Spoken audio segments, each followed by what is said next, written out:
Hello everyone, जय भीम, नमो बुद्धाय। स्वागत है आप सभी का ट्रूथ लिटरेचर में। और आज हम टेस्ट टू बेबी और हिंदू धर्म का यह हमारा पार्ट नंबर 2 है। तो आइए शुरुआत करते हैं। और पार्ट नंबर 1 में हमने जानने का प्रयास किया था कि टेस्ट टू बेबी क्या होता है, और उसके अलावा जो हिंदू धर्म में जो कहानियाँ हैं जो यह साबित करने का प्रयास करते हैं लोग कि हिंदू धर्म में पहले से 5000 साल पहले से टेस्ट टू बेबी था, वह भी हमने कहानी देखी थी। अब देखते हैं इनकी और कहानी और शुरुआत करते हैं। तो हम शुरुआत करते हैं सरकंडे से, कृपाचार्य से। तो महाभारत बताता है कि भारद्वाज ऋषि ने जानपदी नामक अप्सरा को वन में जब एक वासना देखा तो उसका वीरपात हो गया, जो एक सरकंडे के गुच्छे पर गिरा। उससे कृप नामक बालक पैदा हुआ, जो कौरवों और पांडवों का धनुर्वेद का आचार्य बना। महाभारत लिखता है, आदि पर्व के 129:6 से लेकर 20 तक हम देख सकते हैं।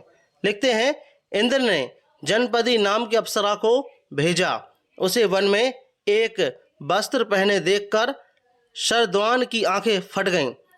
उसके हाथ से धनुष बाण गिर गए, शरीर कांपने लगा, उसका वीर स्खलित हो गया। वह वीर सरकंडे के गुच्छे पर गिर गया।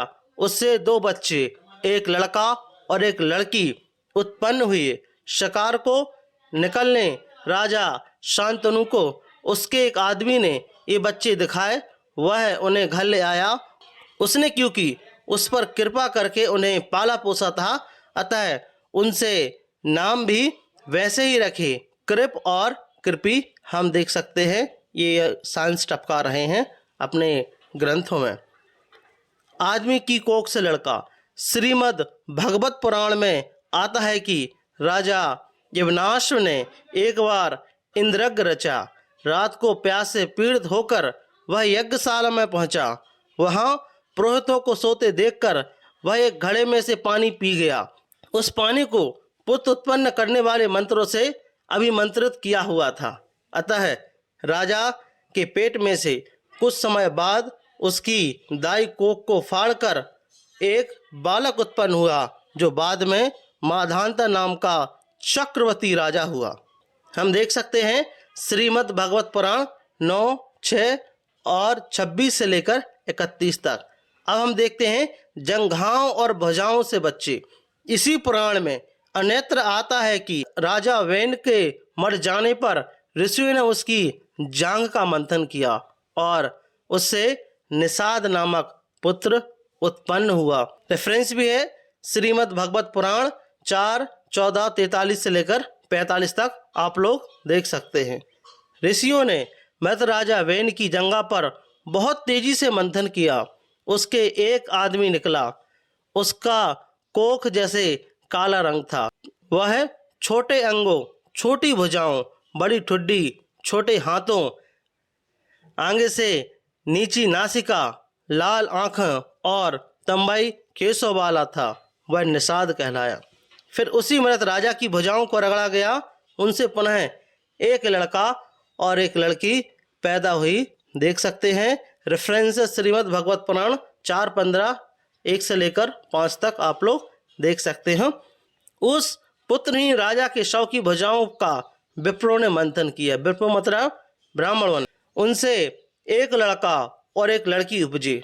उन्हें देखकर ब्रह्मवेता ऋषि ने कहा, यह लड़का पृथु नाम से विख्यात होगा और महाराज बनेगा, तथा यह लड़की अर्ची नाम से जानी जाएगी। इसी प्रकार हम देखते हैं गाय से मानव शिशु। पद्म पुराण में आता है कि न संतान ब्राह्मण को एक बार एक महात्मा ने एक बार ऐसा फल दिया जिसके खाने से अपने आप गर्भ ठहर सकता था। ब्राह्मण ने यह फल खुद ना खाकर अपनी गाय को खिला दिया। रेफरेंस भी है पद्म पुराण उत्तरकांड 4, 62 से लेकर 65 तक। अतः 3 महीने बाद गाय ने एक सुंदर, दिव्य और स्वर्ण तरह की चमक रहे बालक को जन्म दिया। गाय से बच्चा पैदा हो गया। लोग कौतूहलवश कहने लगे, देखो आज आत्मदेव की किस्मत जागी है। उस बच्चे के कान गाय के कानों के समान थे, अतः आत्मदेव ने बालक का नाम गोकर्ण रख दिया। इसी प्रकार जब हम महाभारत के अन्य चैप्टर में जाते हैं तो देखते हैं कि महाभारत के आदि पर्व में आता है कि धृतराष्ट्र की पत्नी गांधारी के पेट में 2 साल तक गर्भ ठहरा रहा, जबकि उधर कुंती ने एक सुंदर पुत्र को जन्म दिया। उससे खिन्न होकर उसने अपने गर्भ को एक दिन बहुत पीटा, जिससे उसका गर्भपात हो गया। उस गिरे मांस के लोथड़े को उठाकर वह बाहर फेंकना चाहती थी, तभी व्यास ने उपस्थित हो रहा कर कहा कि इसके 100 टुकड़े करके उन्हें घृतपूर्ण घड़ों में जल्दी से रख दो। उसने अंगूठों की पोर के परिमाप के 101 टुकड़े करके उन्हें घृत कुंभों में सुरक्षित रख दिया। 3 महीने बाद उन घड़ों से 100 पुत्र और 1 लड़की उत्पन्न हुई। महाभारत का आदि पर्व आप लोग देख सकते हैं। ऐसे ही आग से 2 बच्चे पैदा हो गए। महाभारत का कहना है कि राजा द्रुपद और पुत्रोष्टि यज्ञ में रानी को खिलाने के लिए एक विशेष तरह का पदार्थ तैयार किया गया। रानी ने यज्ञशाला में उपस्थित होकर ग्रहण करना था, परंतु ऋतुमती होने के कारण वह यज्ञशाला में उपस्थित होकर उसे ग्रहण न कर सकी। इस पर याग नामक पुरोहित ने वह पदार्थ अग्नि में फेंक दिया। महाभारत आदि पर्व आप लोग देख सकते हो। याग में इस प्रकार कहकर उस पदार्थ को, हवन सामग्री को जल रहे हवन कुंड में फेंक दिया। उसमें से एक लड़का निकला जो देवताओं के समान था। उससे द्रौपदी नामक एक लड़की भी निकली जो बहुत सुंदर अंगों वाली थी। वह लड़का धृष्टद्युम्न कहलाया, जो महाभारत में पांडवों का सेनापति बना। इसी प्रकार से ये लोग मछली के पेट से मानव उत्पन्न कर रहे हैं। कितने बड़े साइंटिस्ट लोग हैं ये लोग।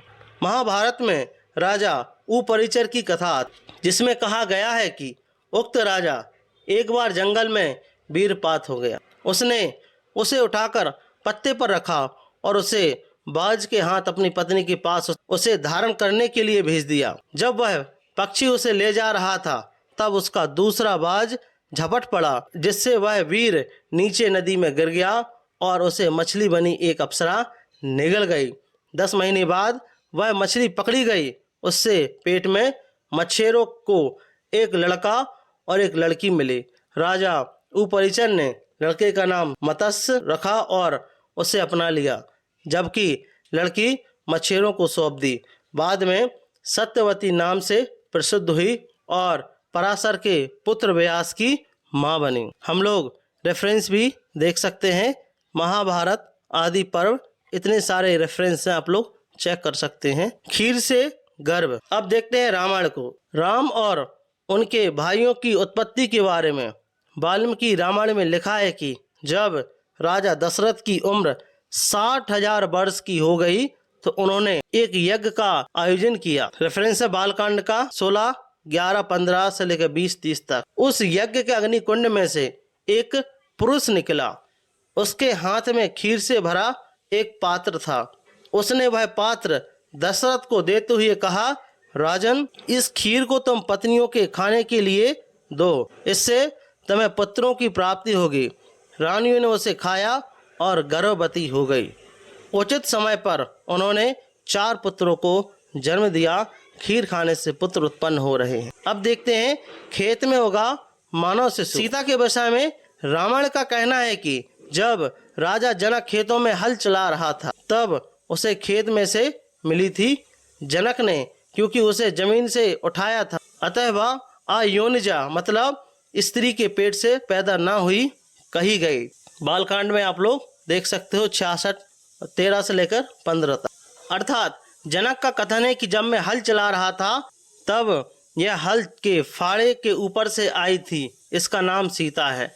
यह धरती से पैदा हुई मेरी पुत्री है, अतः किसी मानव के पेट से उत्पन्न नहीं हुई। ये कहानियाँ मुख्यतः 2 भागों में विभक्त की जा सकती है। अज्ञानजन्य, दूसरा बैर सिर पैर के।